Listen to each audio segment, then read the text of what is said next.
Arabelle Bien-être. 9h-10h, Arabelle Bien-être avec Manel sur Arabelle.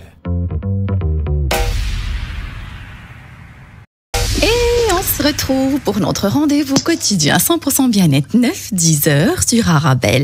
Aujourd'hui, je reçois pour la première fois, s'il vous plaît, monsieur ou docteur Reda Zohri, chirurgien plasticien et esthétique.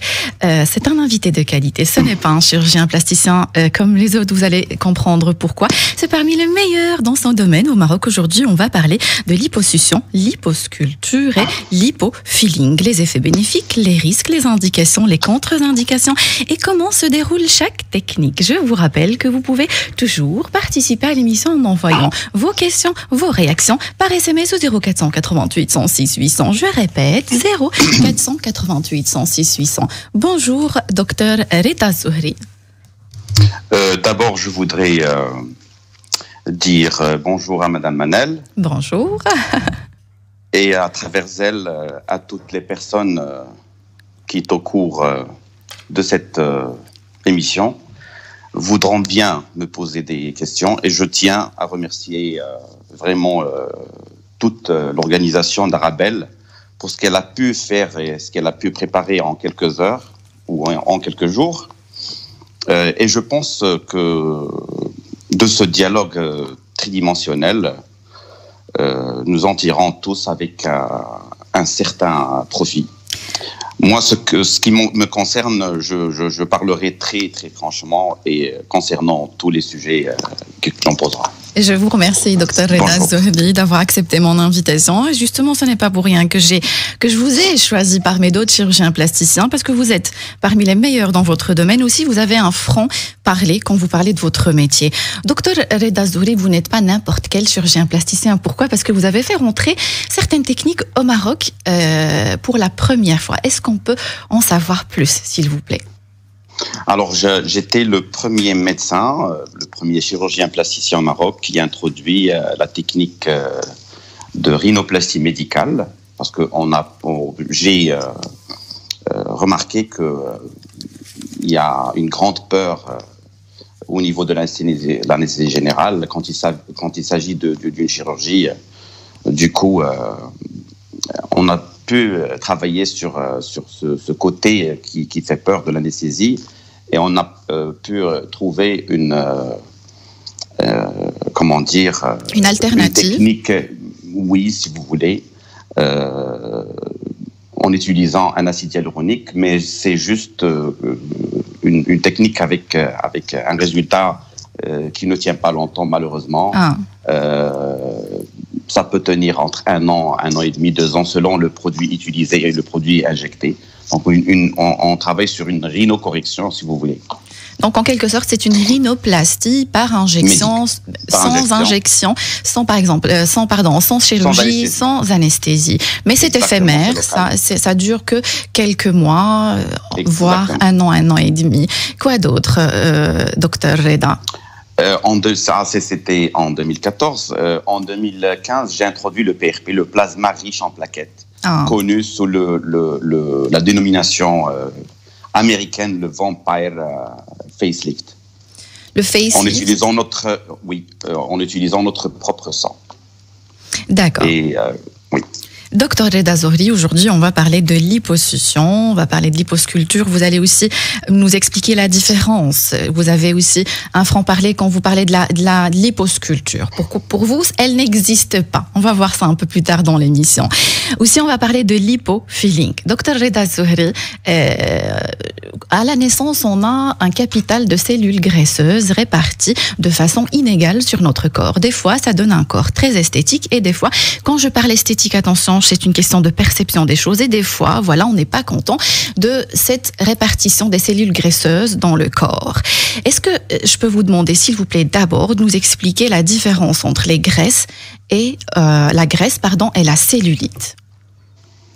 La graisse ou la cellulite, ça revient au même, c'est la même chose. D'accord. La graisse, c'est la graisse, tout le monde connaît la graisse, mais la cellulite, c'est des boules de graisse mal localisées. Ce qui donne l'aspect de la peau capitonnée ou l'aspect de la peau d'orange. L'aspect de la peau d'orange. Et Oui, exactement. la rétention d'eau, c'est autre chose aussi, parce que des fois, Ça n'a rien à voir. Ah. Ça n'a rien à voir. Donc, quand La on parle rétention de... d'eau, oui. ça n'a rien à voir. Donc, quand on parle de liposculpture, on parle de graisse et non pas de rétention d'eau. Parce que des fois, il y a certaines femmes, docteur Zohri, elles ont, par exemple, juste les jambes gonflées, elles pensent que c'est des cellules graisseuses et ils pensent à la liposculpture, ou la liposuction, pardon. Ça reste la responsabilité du médecin consultant ou à laquelle la patiente ou la femme en général ou un homme, parce que c'est pas juste une procédure limitée chez la femme, c'est une procédure parce que la graisse existe chez la femme et chez l'homme, c'est normal. Mais peu de gens ont cette conscience. Moi, je parle de médecins. Il y a des médecins que je connais qui veulent aider, soi-disant, entre guillemets, leurs patientes en aspirant de la graisse pour soulager un peu, pour maigrir. Ça n'a rien à voir. Donc, on fait un bilan sanguin, un grand bilan sanguin, c'est un check-up. Et puis, on passe à l'acte. Mais la rétention d'eau, c'est une pathologie.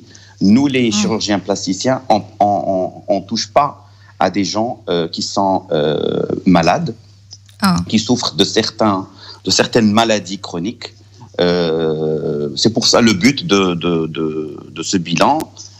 On demande des fois des radios, des scanners, des IRM, pour qu'on puisse être sûr que le patient qui est devant nous est à 100% sain, qui ne souffre de rien, pour qu'on puisse passer à cette intervention.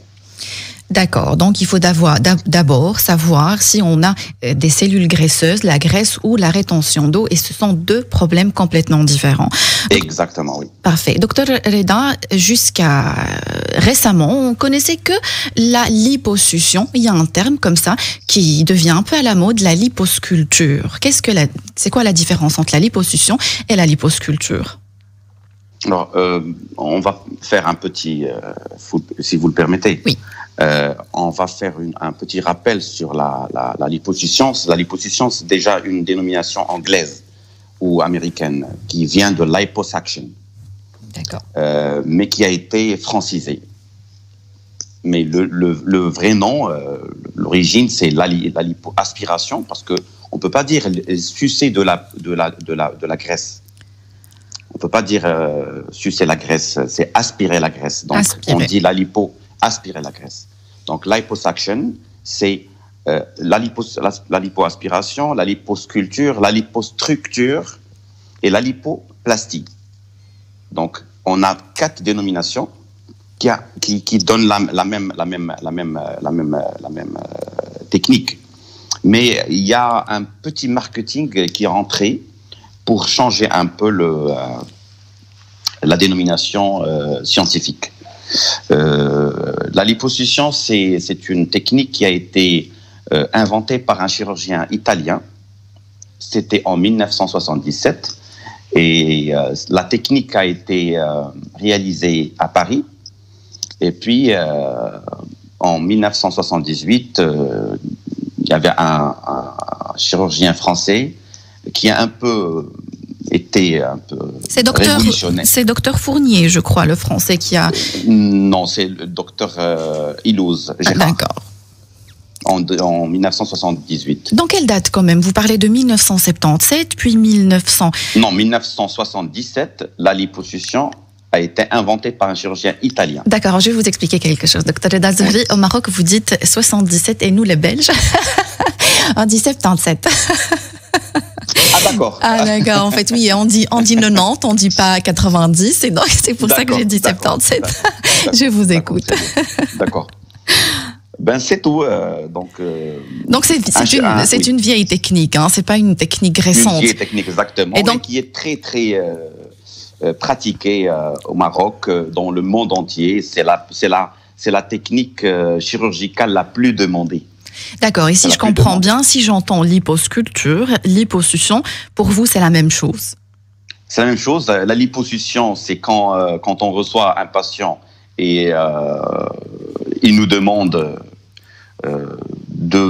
il est dérangé, ou une patiente, surtout les femmes qui sont dérangées par des zones qui sont un peu inconfortables, qui créent un disconfort psychique.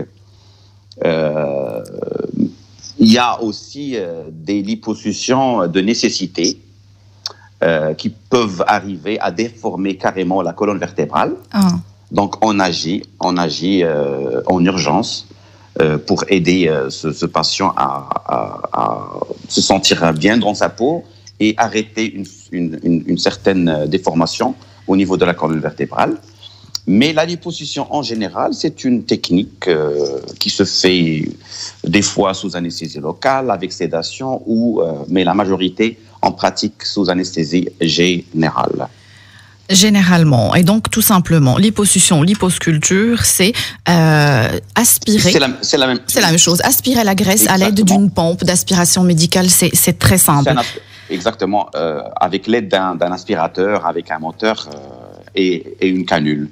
Mais bien évidemment, il y a des laboratoires qui inventent chaque année des canules. Mais malheureusement, les gens... par exemple, il y a une technique qui s'appelle le Vaser Lipo, connu en France, peut-être en Belgique, sous le nom de la liposuction vasaire. Mais je tiens à informer les gens en général que c'est pas une technique, c'est juste c'est le nom de la canule. C'est une canule. Ça veut dire moi personnellement, j'utilise la liposuction classique parce que je maîtrise et je sais où je vais. Mais si j'utilise une canule à base d'un moteur qui vibre, je ne peux pas toucher, je ne peux pas sentir parce qu'il faut caresser la zone que je suis ou que n'importe quel chirurgien, plasticien en train d'aspirer. Il faut jamais lever la main de la zone qu'on aspire, bien sûr. C'est très délicat, oui. Exactement. Mais la liposculpture, si les gens veulent exactement où ils insistent, c'est quoi la différence entre la liposuction et la liposculpture? La liposuction, c'est un terme qui est classique, standard. Ça veut dire aspirer de la graisse, c'est tout. Mais la liposculpture, ça veut dire faire une bonne finition à la fin. C'est tout. Donc... juste, on fait rentrer un peu l'art. Ah bah oui, un médecin ou un chirurgien plasticien esthétique, c'est aussi un artiste. Donc, docteur Reda Zouhri, ici en Belgique, il y a des médecins esthétiques, je souligne médecins esthétiques et non pas chirurgiens plasticiens, qui pratiquent la liposuction et c'est autorisé. Ce que j'ai envie de vous poser comme question, quel praticien choisir? Est-ce que je dois absolument avoir recours à un chirurgien plasticien ou je peux aller voir un médecin esthétique pour faire une liposuction? Déjà, quand on parle de la liposuction, ça veut dire que c'est une technique chirurgicale. On ne peut pas partir voir un médecin esthétique parce que déjà la médecine esthétique en général n'existe pas. C'est une nouvelle dénomination commerciale qui est créée par l'industrie cosmétique. Mais il n'y a pas de médecin esthétique au Maroc, je parle. Ici, il y en a. Pas comment. Voilà, il y a des médecins nutritionnistes, il y a des médecins généralistes, malheureusement, qui n'ont pas pu arriver à un certain niveau pour traiter leurs malades. Ils ont trouvé cette porte qui est un peu, si je peux dire, rentable, et qui profitent de ça. Ils font des formations et ils commencent à injecter. Moi, je parle de l'injection de Botox, l'injection de l'acide hyaluronique, etc. Utiliser des machines et tout. Mais partir chez un médecin qui n'est pas chirurgien, et je souligne, il faut partir chez un médecin qui est spécialisé en chirurgie plastique, réparatrice et esthétique. Magnifique. Voilà, pas un médecin esthétique. C'est une parenthèse, puisque vous avez parlé des injections aussi. Et ici aussi, il y a des dérives, Dr Reda. Il y a aussi des esthéticiennes, des ophtalmologues, des médecins généralistes qui pratiquent aussi les injections de Botox et d'acide hyaluronique. C'est toujours risqué de ne pas aller voir un spécialiste chirurgien pour les injections, parce que ça paraît anodin, en fait. C'est juste des piqûres, et à partir du moment où on est sûr du produit injecté. Qu'est-ce que vous en pensez? Malheureusement, la médecine esthétique ou la chirurgie esthétique, comme vous voulez, malheureusement a été démocratisée par des médecins non spécialistes. Je peux les nommer des charlatans. Carrément. Parce que déjà, oui, charlatan, parce que bon, charlatan, c'est déjà un synonyme de médecin. Ah oui, oui. D'accord. Médecin, toubib, charlatan, praticien. Donc, c'est des synonymes de médecin, docteur. Mais l'école française qui a inventé ce mot de docteur, parce que on n'est pas vraiment des docteurs, parce que on doit faire un doctorat en sciences ou l'école française, c'est pas comme l'école anglo-saxonne. Aux États-Unis, en Angleterre, au Canada, même il y a des pays en Europe qui suivent l'école anglo-saxonne et qui préparent un PhD sous la dénomination de PhD, ça veut dire Philosophy Degree ou bien Philosophy Doctor. Médecin esthétique, je redis et j'insiste sur ce point, n'existe pas. Parce que on va injecter de l'acide hyaluronique. Pour les gens, c'est simple, c'est un acte qui est simple. Prendre une seringue, exactement, la connecter avec une petite aiguille et injecter. Mais où va ce produit? Est-ce que tu as fait déjà des études anatomiques profondes pour pouvoir ou injecter, pour ne pas provoquer, parce que une seule erreur, tu peux paralyser le visage. Si juste on parle que des sillons nasogéniens, ça veut dire le creux qui se crée après des années entre les pommettes et le nez.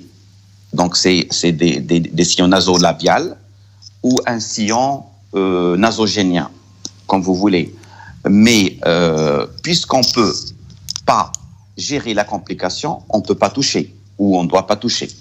Mais malheureusement, c'est un geste qui est banalisé, minimisé, démocratisé. Donc, au Maroc, je parle, ils ont laissé les médecins faire ces gestes qui sont, soi-disant, c'est pas de la chirurgie, puisqu'il est médecin. Il a fait une petite formation de quelques jours. Il a commencé à injecter. Mais le problème, quand la patiente ou le patient en général a des problèmes, alors là, le médecin, vraiment, il est dans... je ne peux pas prononcer le mot, mais bon, il est vraiment dans voilà, et là, vous parlez carrément de risque de paralysie, c'est grave. Le Botox, une petite quantité de Botox peut laisser des dégâts irréparables sur le visage ou d'autres parties sur le corps. Donc, il faut faire... Ici, en Belgique, il y a l'Ordre des médecins, il y a un site internet où on peut aller voir si le praticien est vraiment un chirurgien plasticien, diplômé ou pas. C'est très clair. Au Maroc aussi, il y a un site où on peut aller chercher si le médecin est effectivement diplômé en chirurgie esthétique et plastique. Oui, en 2016, je parlais à la radio pendant presque un an, et mes conseils, ou mon conseil à tout le monde, c'était d'appeler carrément le conseil régional de la ville où la patiente ou le patient en général est résident. Il prend heureusement, il y a Google. Oui. Et tu tapes conseil régional. Par exemple, moi, je pratique à Marrakech. Vous tapez conseil régional des médecins à Marrakech. Il y a des employés dans le conseil régional. Nous dire. Exactement. Oui. Vous demandez, n'importe quel citoyen marocain peut appeler et demander la liste de chirurgiens plasticiens dans la ville. Automatiquement, ils sont obligés de donner la liste. Mais moi, je reçois des patientes qui me disent, voilà, docteur... Alors, je crois qu'il y a une coupure de Je connexion. connais exact. Vous m'entendez là? Oui, je vous entends. Il y avait une coupure de connexion. Donc, docteur Reda, c'est très clair. Se renseigner, c'est la responsabilité du patient. Donc, c'est lui-même qui doit se renseigner, savoir à qui il va donner son corps, parce que les dégâts, comme vous avez dit, peuvent être irréparables par moment. Donc, Exactement. magnifique. Catastrophique. Les Et dramatique des fois. Les effets bénéfiques, les risques, les indications, les contre-indications, comment se déroule chaque technique, l'hyposuction et l'hypofilling, ça va être juste après la pause. Restez avec nous, vous êtes bien sur Arabelle. Arabelle Bien-être. 9h-10h, Arabelle Bien-être avec Manel sur Arabelle. Et on se retrouve pour notre rendez-vous quotidien 100% bien-être 9-10h sur Arabelle. Aujourd'hui, je reçois Dr Reda Zohri, chirurgien, plasticien et esthétique, parmi les meilleurs dans son domaine. Au Maroc, on parle de l'hyposuction et l'hypofilling, les effets bénéfiques, les risques, les indications et les contre-indications, comment se déroule chaque technique. Je vous rappelle que vous pouvez toujours participer à l'émission en envoyant vos questions, vos réactions par SMS au 0488 106 800. Je répète, 0488 106 800. Beaucoup de questions sur Instagram par rapport aux indications, les zones à traiter. On va vous détailler tout ça avec Dr Reda Zohri. Alors, rebonjour Dr Reda. Rebonjour. Rebonjour. Alors, ma question est, est-ce que ça vous arrive de refuser des patients ou des patientes et dans quel cas? Ah oui, beaucoup. Beaucoup. Je suis connu par ça. Dans quel cas vous refusez des patients? Je ne suis pas un médecin ou un chirurgien qui est facile, qui accepte rapidement tous les cas, parce que il y a des femmes que je consulte quotidiennement qui ont, je peux dire que elles n'arrivent pas à accepter leur forme. J'essaie le maximum possible de le faire comprendre que elle peut perdre quelques kilos, parce que déjà elle vient avec une fausse information ou une fausse idée. Je veux maigrir, docteur. Ça, c'est une question qui est fameuse, surtout au Maroc. On ne peut pas aider les gens à maigrir ou à perdre des kilos par l'aspiration de la graisse. C'est très clair. Donc, oui, dites-moi. Donc, la liposculpture, c'est pour, on va dire, sculpter, si on peut dire les choses comme ça, mais on ne peut pas traiter les patientes obèses, on ne peut pas les aider à perdre du poids. Donc, si vous voyez une patiente qui vient pour perdre du poids, non. Mais est-ce que si, par exemple, après une opération, je vais quand même perdre quelques kilos sur la balance ou pas? Oui, c'est normal, mais parlons de l'obésité. L'obésité, déjà, c'est une maladie qui doit être traitée par une équipe multidisciplinaire. Le plasticien arrive le dernier.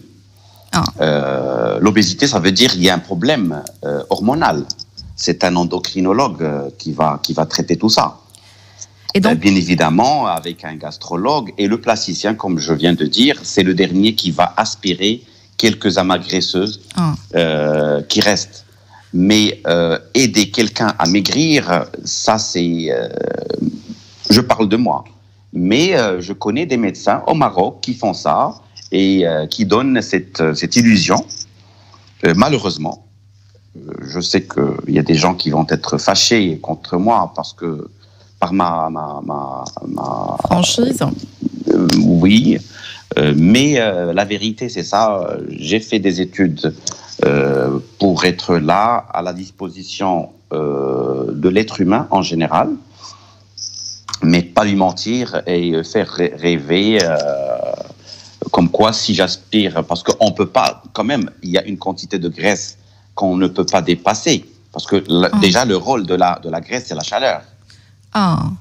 Ok. Il y a une nouvelle technique introduite dans le monde entier qui s'appelle le J-plasma, qui fonctionne avec des ultrasons, c'est la radiofréquence. La radiofréquence, exactement. C'est une canule qui travaille avec ce concept, mais toutes les patientes qui ont fait ça, ils sont venus au cabinet malheureusement, ils ont une peau qui est bleue, très très foncée. Je ne peux pas dire qu'il y ait une peau brûlée, mais endommagée. Endommagée. Et moi, je refuse carrément cette nouvelle technique. Et donc, vous refusez aussi en quelque sorte les patients et les patientes avec des attentes irréalistes. La liposculpture, exactement, on n'est pas des magiciens quand même. C'est pas des magiciens, ce n'est pas pour perdre du poids. Il y a d'autres médecins pour traiter l'obésité. Il y a aussi d'autres, faire du sport, aussi faire attention à son alimentation. Il y a beaucoup de paramètres qui rentrent dans le facteur de la perte de poids. Il y a une hygiène de vie. Une hygiène de vie. Une hygiène de vie qu'on doit respecter. Même quand je fais une liposuction à une patiente, toujours j'insiste. Mais avant, parce qu'il faut faire deux consultations avant la liposuction, avant de passer à l'acte, espacées de 15 jours, de 2 semaines. Et voir exactement le psychique de la patiente. Et lui expliquer carrément que, par exemple, je vais dire n'importe quoi maintenant, si j'aspire, par exemple, 2000 millilitres, ça veut dire 2 litres de graisse. Si cette patiente ne va pas respecter une hygiène de vie, qui n'est pas disciplinée, qui ne se respecte pas, qui ne respecte pas son métabolisme, cette graisse va se tripler, malheureusement. Donc ça, c'est un conseil que je donne à toutes les patientes. Si vous allez, ou si vous êtes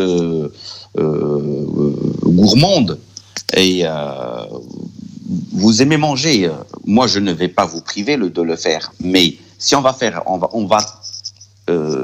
carrément casser les obstacles et passer à l'acte, il faut être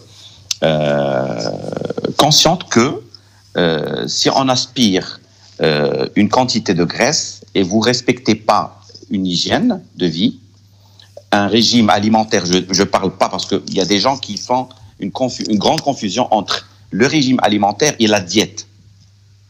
La diète, vraiment, c'est s'abstenir, faire des sacrifices, arrêter à manger à je ne sais pas, à 18h, 19h. C'est ce qu'on appelle des fois le jeûne intermittent.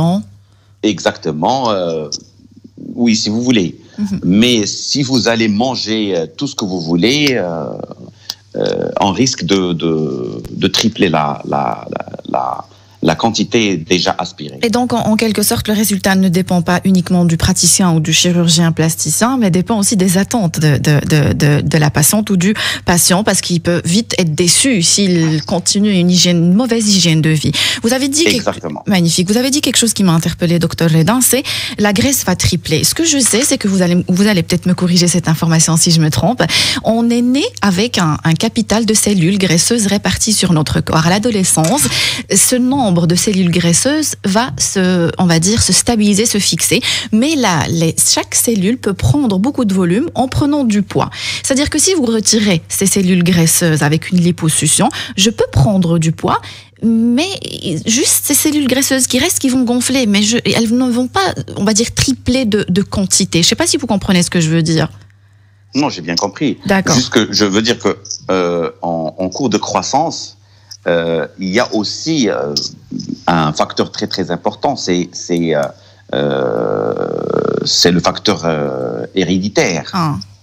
Parce que l'obésité, on peut l'hériter. Ah, oui. Oui, ça c'est un autre sujet, effectivement, quand on hérite l'obésité, aussi le capital des cellules graisseuses qu'on a. Et c'est ce que j'ai dit sur ma story Instagram en annonçant l'émission, c'est injuste parce que des fois les cellules graisseuses sont réparties d'une façon, on va dire localisée, dans certaines zones du corps plus que d'autres. Alors les indications, docteur Redin, les zones qu'on peut traiter avec la liposuction. Le double menton, par exemple. Oui, le double menton, c'est une technique, mais il y a beaucoup de, ça veut dire une demande immense sur cette zone, parce que toutes les femmes veulent ressembler à Nefertiti. Donc c'est à la mode aussi, c'est l'effet Instagram, docteur Redin. Exactement, c'est l'effet Instagram. L'effet Instagram, oui, malheureusement, il y a Photoshop aussi, l'effet Instagram et l'effet aussi Photoshop. Il y a aussi des médecins. Maintenant, il y a beaucoup d'applications qui transforment le visage. Exactement. Et si vous permettez, je vais faire une parenthèse. Il y a aussi les Instagrammeuses, les influenceuses qui font en sorte de photoshopper leurs photos, qu'on voit le double menton d'une façon très dessinée, ou alors le corps ou les fesses. Mais il y a aussi, Dr Reda, faut le dire, il y a aussi certains chirurgiens, plasticiens qui font recours au Photoshop pour montrer des photos avant, après. Et donc, il y a des patientes ou il y a des gens sur Instagram ou sur les réseaux sociaux qui voient des résultats avant, après impressionnants. Ils se disent, moi aussi, je peux faire recours à la chirurgie et devenir comme ça. Ce n'est pas que la faute des influenceuses, Dr Reda. Ce genre de médecin, oui, malheureusement, qui existe et qui se multiplie chaque jour, malheureusement. Oui, il joue avec le psychique des jeunes filles, malheureusement. Et oui, effectivement, je connais, mais on ne peut pas en dévoiler quand même. Moi, je le dis, j'assume ce que je dis. C'est une industrie maintenant, c'est devenu une industrie. Et ce que je trouve. C'est l'industrie cosmétique. Industrie cosmétique, et ce que je trouve dommage, c'est les médecins qui ont recours à Photoshop pour montrer des photos avant, après. Je trouve ça très, très malhonnête et ça augmente encore le complexe de certaines personnes. Encore récemment, j'ai eu une discussion avec un chirurgien plasticien ici en Belgique qui l'a confirmé. Je lui ai montré des photos avant, après et il m'a dit ce sont des photos photoshopées parce qu'on peut pas avoir, oui. Voilà, c'est des photos. Des photos restylées. Restylées, on peut pas, il me dit réellement, un chirurgien, ce n'est pas un magicien. On peut pas avoir un résultat pareil, notamment aussi tout ce qui concerne les injections. Le problème, c'est que il y a des médecins, oui. Moi, j'ai trouvé mes photos de mes patientes que j'ai postées sur mon Instagram. Moi, je suis connu que je poste pas tout mon travail parce que je suis dans l'obligation. Je me suis trouvé dans l'obligation de créer un compte Instagram et de marcher. Ça veut dire de marcher. Comment dire ? Je ne peux pas être contre la vague. Vous étiez obligé de vous aligner à la vague. Exactement, mais tout en respectant, il y a des principes qu'on ne peut pas quand même griller. On ne peut pas les brûler. Il y a des principes qu'on doit respecter. Parce que si vous n'êtes pas, si le médecin n'est pas honnête avec lui-même, ça c'est grave. Magnifique. Mais autant que musulman, je ne dis pas que un employé de l'État ou un fonctionnaire de l'État à haut niveau qui occupe un poste politique à haut niveau ou un responsable d'une société, je ne sais pas, qui va gagner de l'argent haram, comme on dit.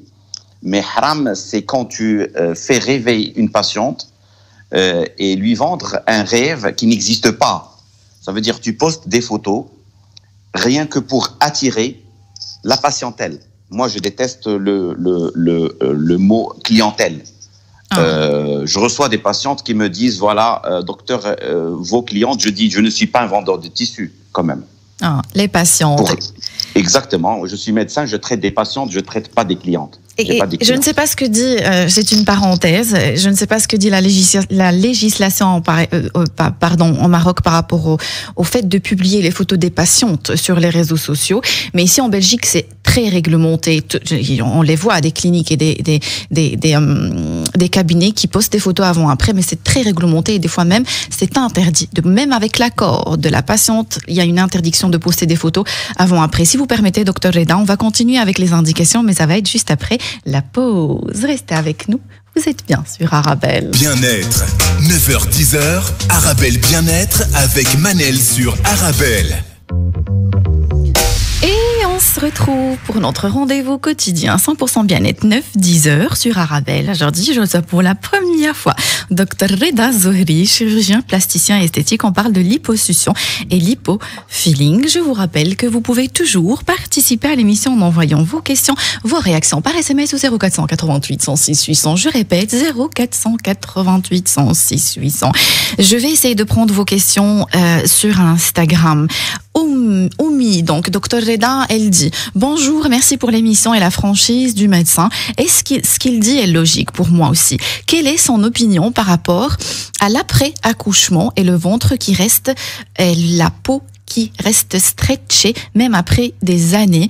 Est-ce qu'il peut conseiller à la chirurgie? Si oui, docteur Reda, comment restaurer le ventre, si je peux utiliser ce terme, restaurer le ventre après l'accouchement, s'il vous plaît? D'abord, on ne peut pas toucher des patientes après l'accouchement. Elle dit des années. Des années, oui. Des années. Mais je voulais dire, juste parce que moi, je reçois des patientes après 3 mois, 4 mois, 6 mois de l'accouchement, parce qu'il y a l'utérus qui est grand, il y a une élargie, on ne peut pas toucher la patiente. En plus, il y a une sorte de graisse illusionnelle quand la patiente accouche, parce qu'elle se gonfle. Là, on peut parler de la rétention d'eau. Ah d'accord, donc il faut patienter aussi, il faut laisser le temps à la nature. Minimum 12 mois après l'accouchement. Il faut être patiente. Automatiquement, il y a des patientes qui ne boivent pas de l'eau en cours de la grossesse. Automatiquement, une fois elle accouche, elle se réveille avec une peau qui s'appelle stretch marks ou bien les vergetures. Oui. Qui n'ont pas de traitement carrément.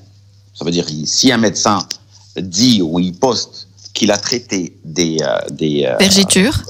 Des vergetures, ça veut dire il ment. C'est Photoshop. Donc, Photoshop, bon, même pas le Photoshop, il y a le filtre.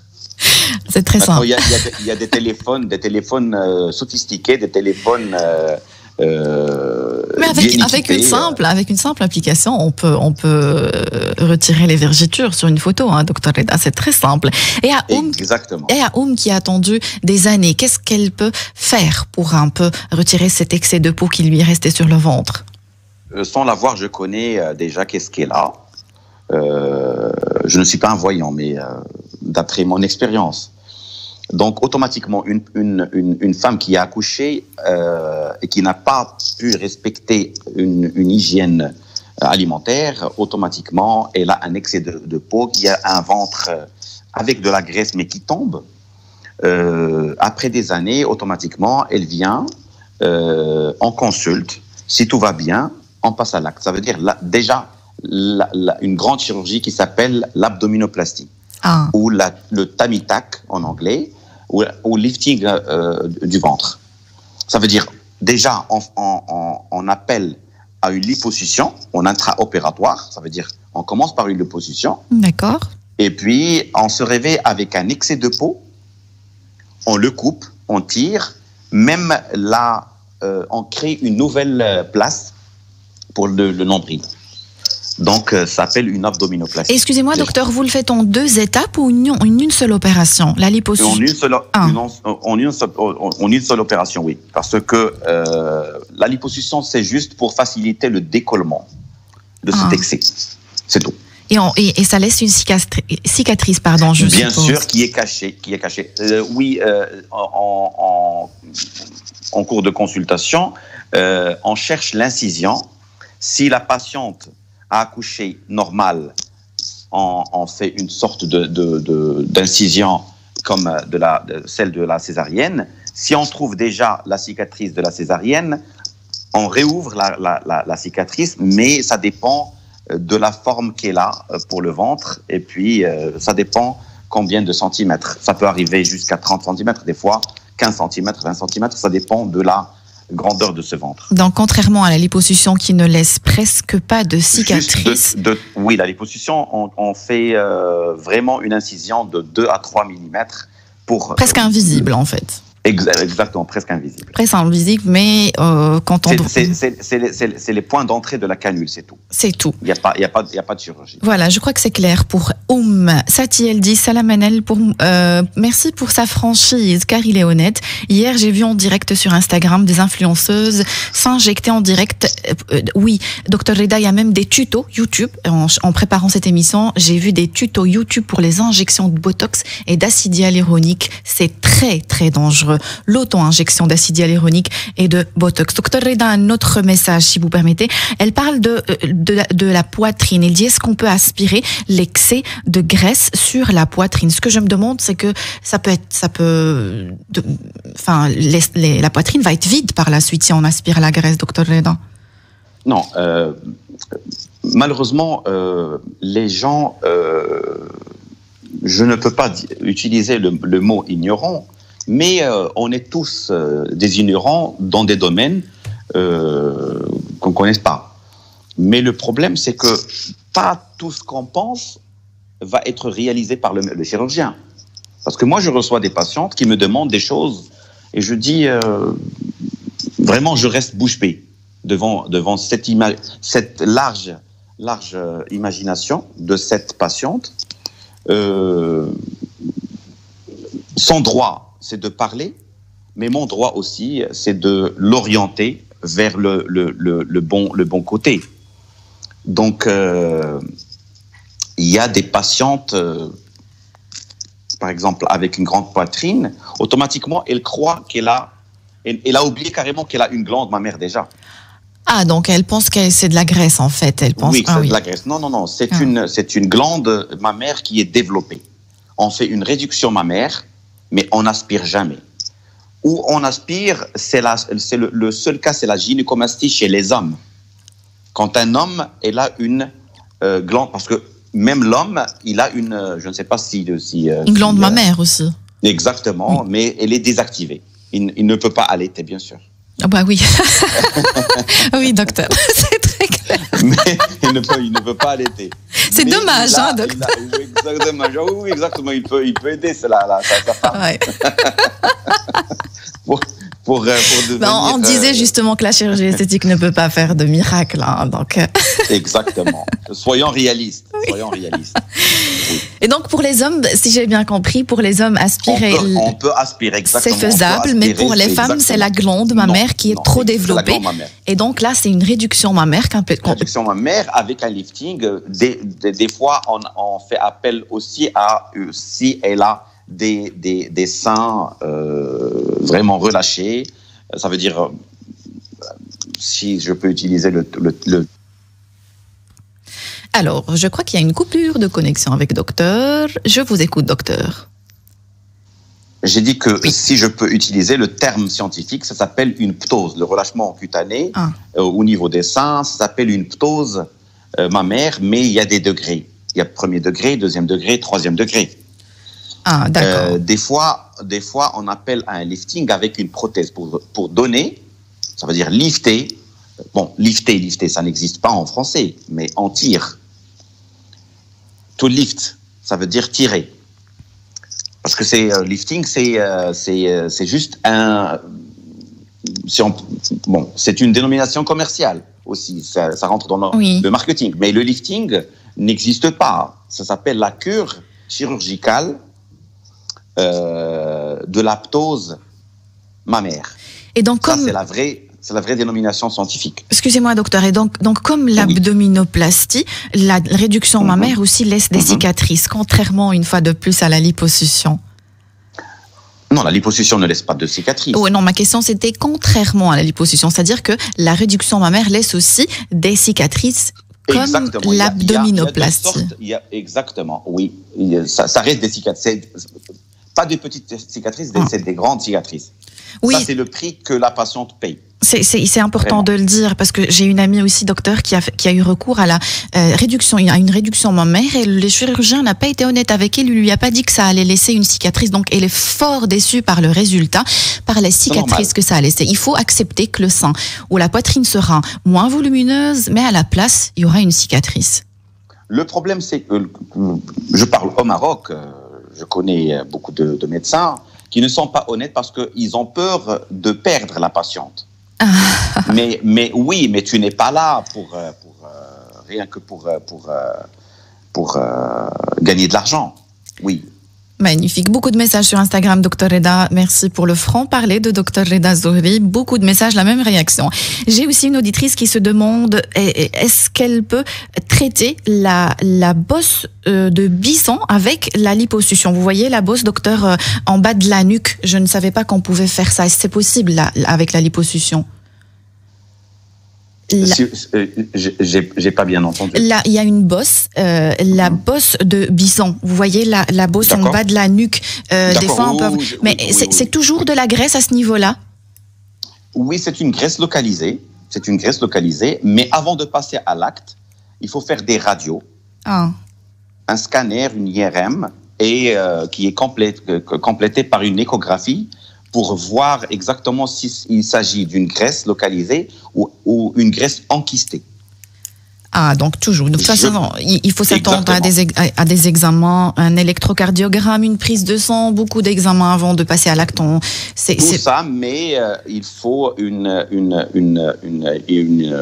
sorte d'imagerie médicale qui rentre dans la spécialité de la radiologie. On mesure exactement, parce que ça peut être un sac de graisse ou une graisse enquistée. Donc, on ne peut pas aspirer, on doit ouvrir carrément. Parce que si on aspire, on va juste vider le sac. Mais la chemise, ça veut dire la coque, va rester. Et la récidive, après 1 an et demi, 2 ans, 6 mois, je ne peux pas contrôler exactement combien de mois ça va prendre pour la récidive, mais ça va revenir. Donc, automatiquement, ça rentre dans la formation tumorale. Docteur Reda, j'ai encore beaucoup de questions. J'ai encore aussi des questions sur Instagram que je n'ai pas pu malheureusement prendre, mais on arrive déjà à la fin de cette émission. Si vous permettez, on va devoir faire une deuxième émission pour compléter ce sujet. Liposuction, lipofilling. Merci encore une fois d'avoir accepté mon invitation, Docteur Reda. Merci à vous. Merci, très chers auditeurs. Merci de nous avoir écoutés. J'espère que vous avez eu votre dose de vitamines. N'oubliez pas que le bonheur vous rend plus belle et plus beau. Fréquentez les gens heureux. Le bonheur est contagieux. Rendez-vous demain, 9h sur Arabelle. Arabelle Bien-être. 9h-10h, Arabelle Bien-être avec Manel sur Arabelle.